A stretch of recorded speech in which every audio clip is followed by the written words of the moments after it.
Good morning.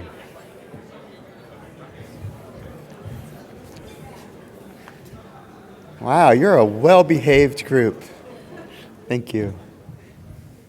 Good morning and welcome to Cyberlearning 19. It is so exciting to see you all here bright and early in the morning. This is a meeting that is highly participatory, and so we really invite you throughout the entire meeting to meet new people, share your ideas, get new ideas, plan for the future.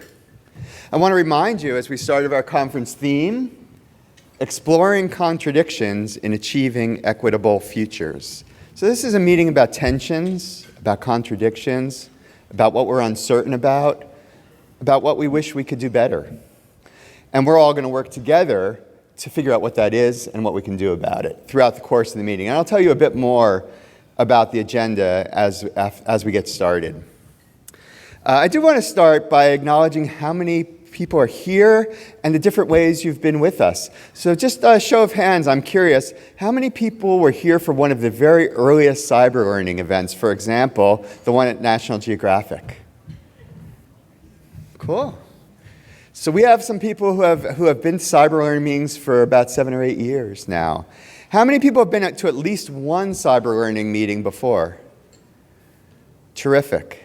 And for how many people is this their first Cyberlearning meeting ever? Welcome. So you each have a responsibility. The people who have been here for a long time, they can't just hang out with each other. You have to meet and welcome the new people, and the new people have to put yourself out there to be welcomed and interacted with. It's really a very friendly meeting. It's a friendly space. Up front, we have our PC, who we'll introduce a bit later, and everyone's going to help you have a great experience. And to kick us off, I'd like to welcome to the stage the head of NSF's Education Directorate, Karen Marangel.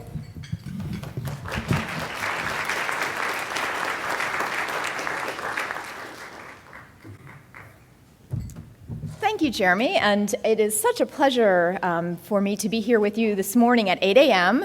Very ambitious time, especially all you West Coasters. I can feel your pain. But it is really my pleasure to be here to welcome you to the 2019 Cyberlearning Principal Investigators meeting. On behalf of the Directorate for Education and Human Resources, which I represent, and our colleagues in the Directorate of Computer and Information Science and Engineering, I'm delighted to help you kick off this 2019 gathering. A lot of hard work and effort goes into planning these types of events, and so I'd like to acknowledge the NSF staff who have helped with planning, and especially the Center for Innovative Research in Cyberlearning for organizing this meeting and for their continued support as a research center. So please let's give all of them a round of applause.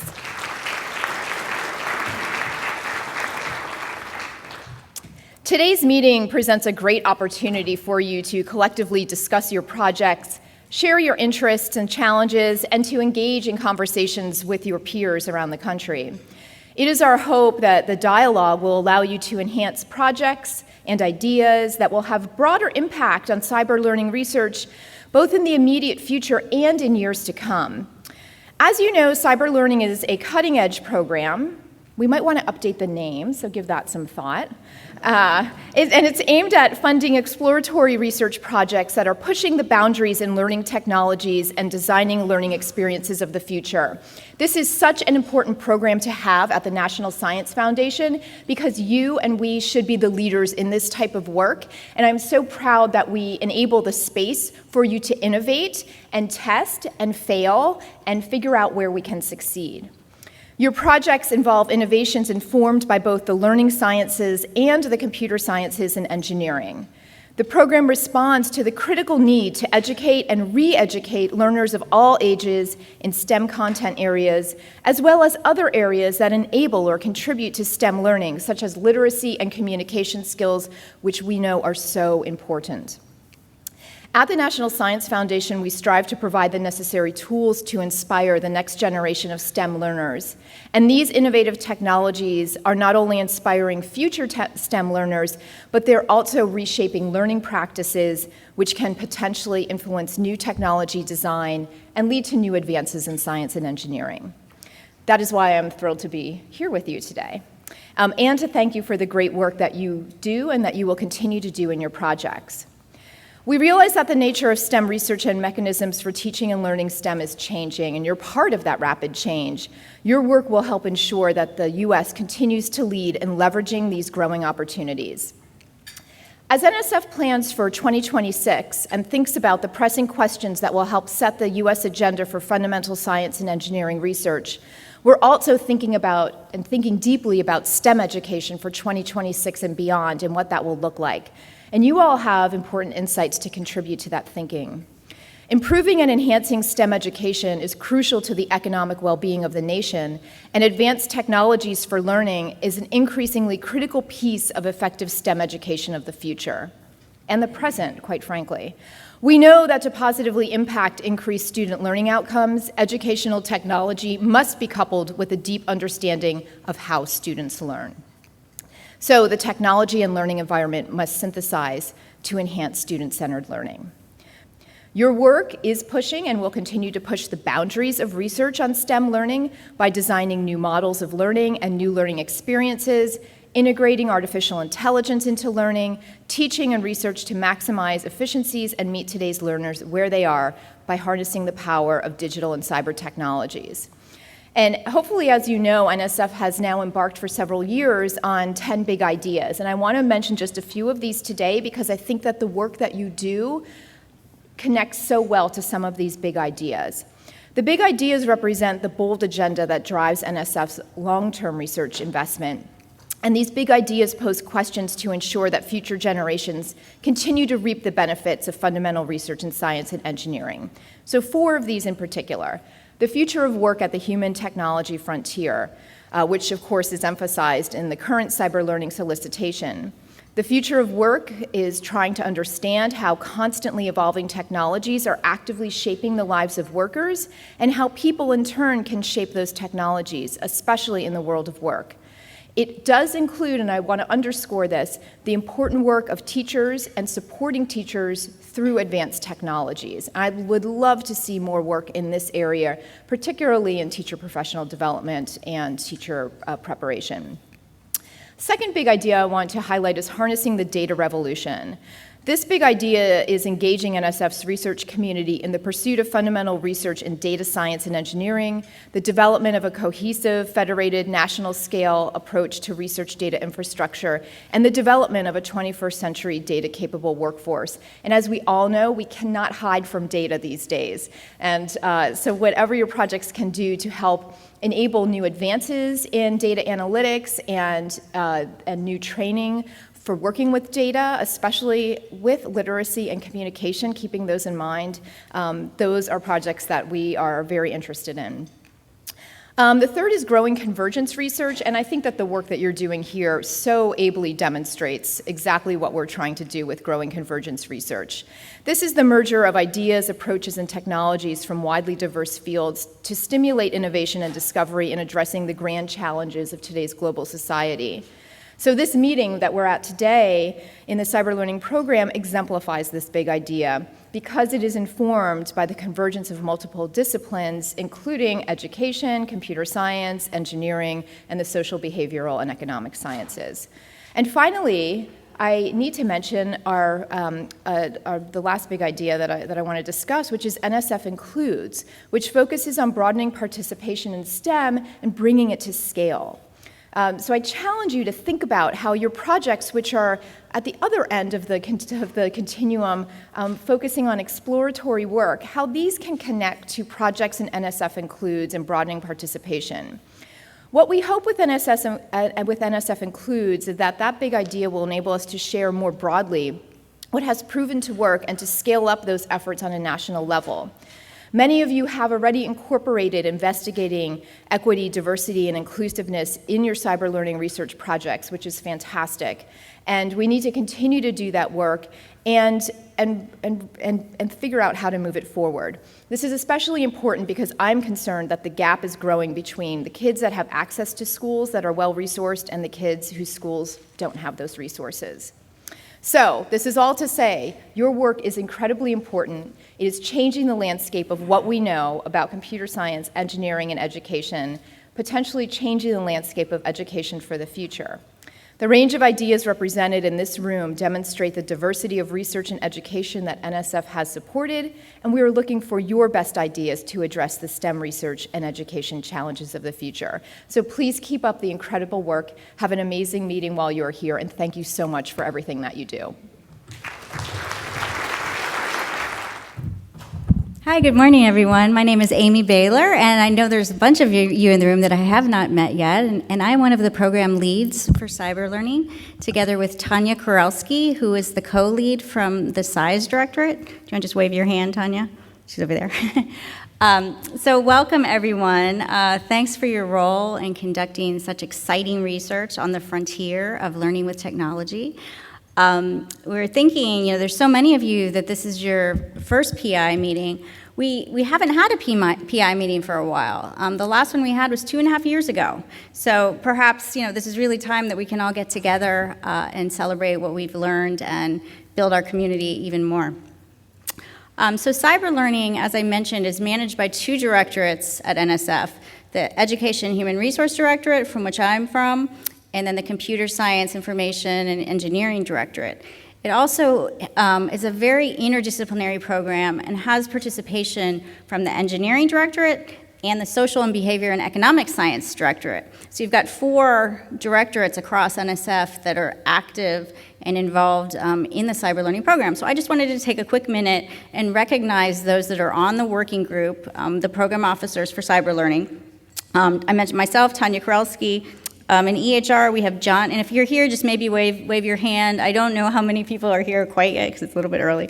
John Sharovnowski, oh, he's there, okay, over there. And he's a senior advisor for research for EHR. Sha Shen, oh, she's there too, way in the back. Great. Wu He, I think he had a panel today, actually.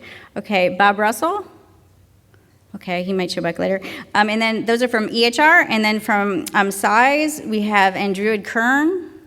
I don't think he was able to make it this early. And formerly Dan Cosley, who just rotated out. Maria Zemenkova, I think she's coming later today. And then from the Engineering Directorate, we have Ed Berger. I think Ed's, oh, there's Ed, he's back in the back. Okay, great. And he just started a new rotation at NSF, so we welcome him. And then from the SBE, the Social Science Directorate, we have Kurt Thurman. Susie Young Lem. Kurt was from last year. Is Susie Young here? I know she's going to be around later today. So you can see we have a great working group. It's very diverse. So 10 of us, on that, very active and engaged, looking to the future right now because, as you may or may not know, the current solicitation comes to its last round in January, has a deadline in January, and then we're like, what's next? So this is a big thing where we're hoping to learn from all of you today and tomorrow and thinking towards the future and what might evolve with Cyberlearning. I'll say one other thing is that, seeing the program evolve over the 3 years that I've been at NSF this time, we changed it to have this new theme for a focus of work at the human technology frontier, and that was due in big part to the role NSF has at large, as Karen mentioned, having these bold new ideas, sort of strategic directions that the foundation thinks are important. So we really hope that those of you that have submitted Cyberlearning have Cyberlearning awards that have to do with work, and those that haven't, that you really try to connect your work and see if you can figure out a way to engage it. Because learning is just so important for preparing future workers on the job, lifelong learning. And so we hope to see more people leverage those opportunities. And there will be an expertise exchange on that big idea, the future of work, today, and I'll be around there, as well as other working members from that big idea. So not just Cyberlearning, but other working members across the foundation. Program officers are going to be there if you want to show to that one.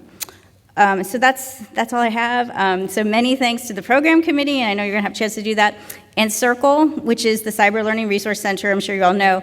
And they've been just great for putting on the meeting and also just spectacular support of the program since about 2013. I think is that right, about 2013? Yeah, something like that. So it's been a while, so it's great. So thanks, everyone, and I hope you have a great day, and I'm looking forward to meeting those of you that I haven't met yet. Thank you, Karen. Thank you, Amy, for those opening remarks. And now I'd like to just share a little bit about the program. So, as I said in the opening, this is a very participatory meeting. We've worked for months with a program committee, who we'll introduce shortly, to plan a structure for you that has you doing a variety of ways to get together and meet each other and talk about the ideas and talk about the contradictions and tensions. But it's up to you to do that work. One thing I'd like you to do, and I've done it already, is on your badge it says that there's an Ask Me About slot. And that's a great way to let people know something that you'd like to talk to other people about. So take a moment and fill in what you'd like other people to ask you about. That's just one small thing you can do to start the participatory thing. Also, as you heard from Amy, cyberlearning is very broad. We have computer scientists, engineers. It's thematic. It's different from traditional programs at NSF because it's so cross-cutting and broad. So expect to meet people from different disciplines and learn something from that. And so we're going to have a variety of ways for you to do that. What I want to tell you about is this meeting has an arc. It has a structure, and it's trying to go somewhere. What we've learned from past meetings is on the first day, it's really important to get to know what's going on already. And so we've designed a series of formats to help you do that. There's going to be round tables where you hear papers from each other and discuss them. There'll be expertise exchanges, which are based on topics that you said you wanted to learn more about, matched with experts we have in the community. So that's really based on that survey you did at the very beginning of applying to come to this meeting. We took the most popular requests and made sessions about them.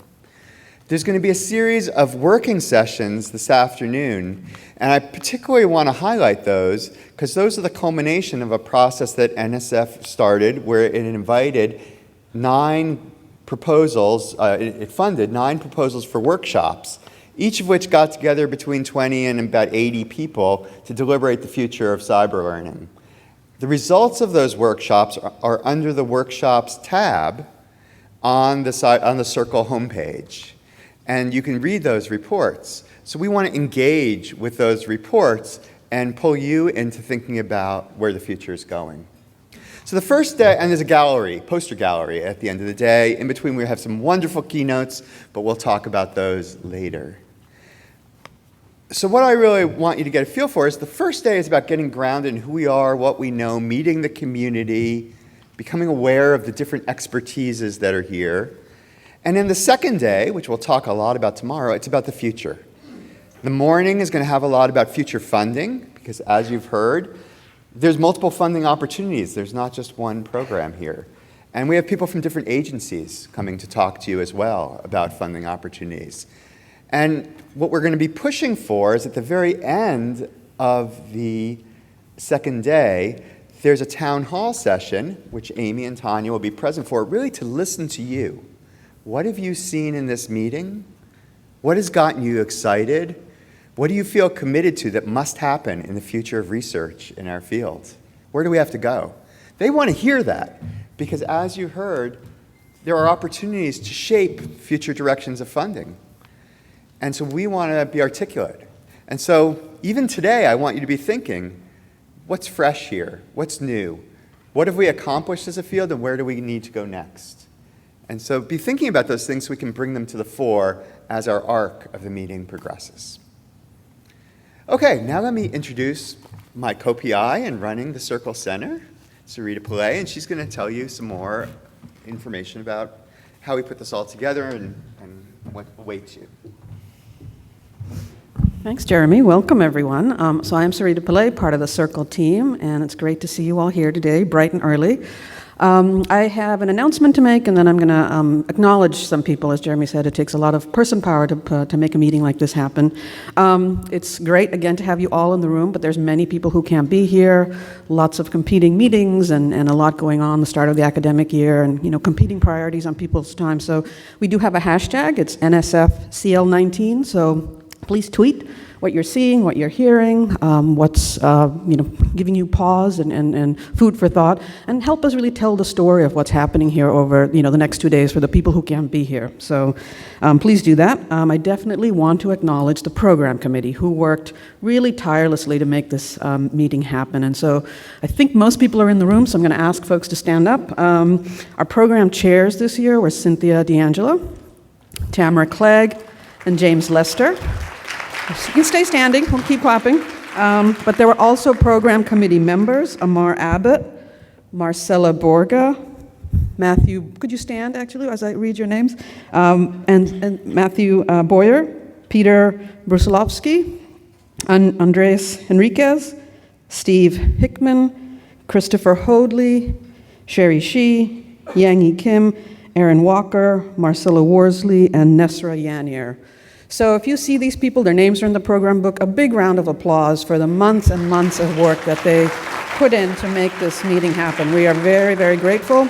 CIRCL staff are here too. Thanks to them. I want to thank our teams who've worked very hard. We all have staff name tags on our button, so thank you to the team at the registration desk and others. If you have questions, just look for one of us, and we'll be happy to point you in the right direction, answer any questions that you might have. And I'm looking forward to a really productive 2 days here with all of you, so thank you again. And now I'm actually going to turn it over to the program chairs, Tamara, Cynthia, and James, to come up here and tell you what they're excited about. Hello, everyone. Welcome. I'm Cynthia D'Angelo, and so Jeremy asked us to just briefly talk about something we're very excited about for this meeting. And I think for me, one of the things I'm most excited about is how many new people there are here today.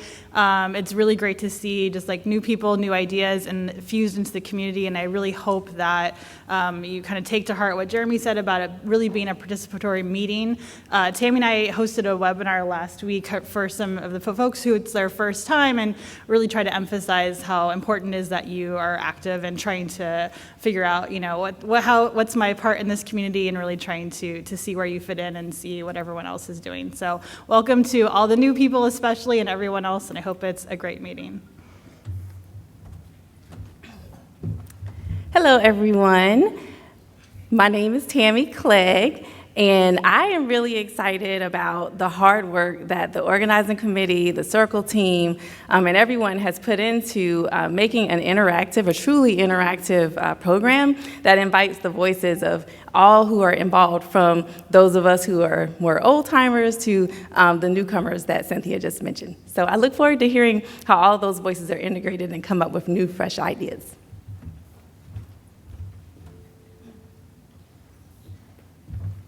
Good morning. It is so great to see everybody here. It's really, I think, a kind of a home for people that do cyber learning research, and some of us have been coming home for a few years, and others of us are here for the first time.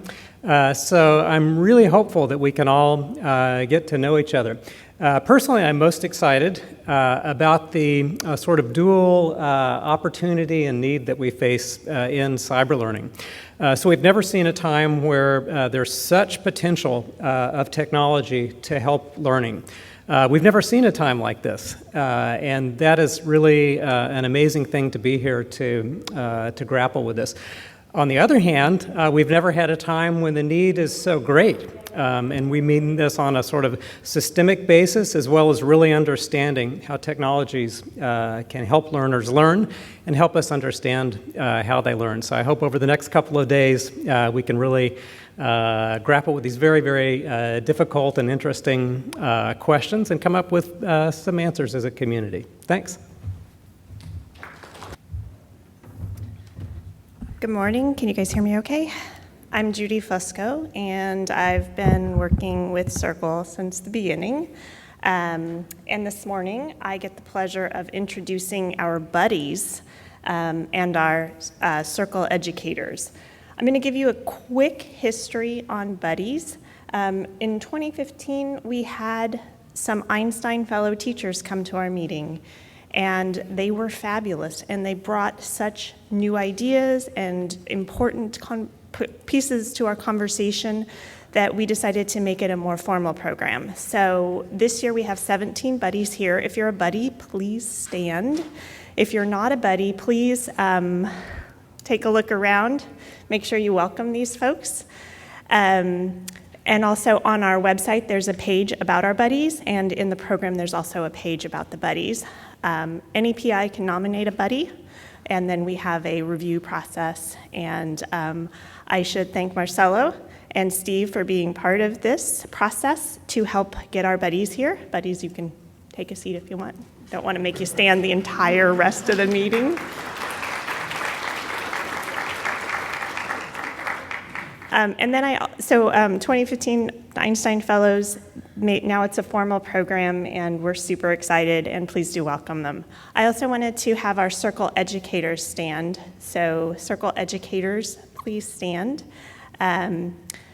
These are some of the people I work with often, and we have a website off of CIRCL, and we have also a Twitter handle, so please find us. You'll see us tweeting today. Follow us. We do a lot to really help bridge the research practitioner gap. So really great posts from them.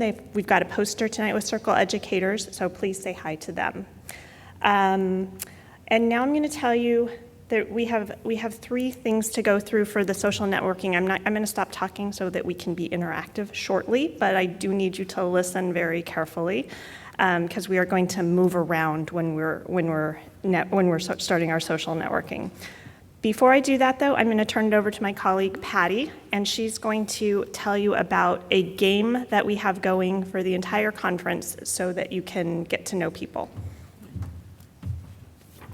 So, hi, I'm Patty Schenk, and in your packet, you're going to see this sheet. I think it's in the left pocket. It's our Scavenger Hunt. So, hopefully it's another fun way to learn about each other, both professionally and personally. So, throughout the meeting, if you can, for each description there, try to find a hopefully unique person who fits the description on the sheet.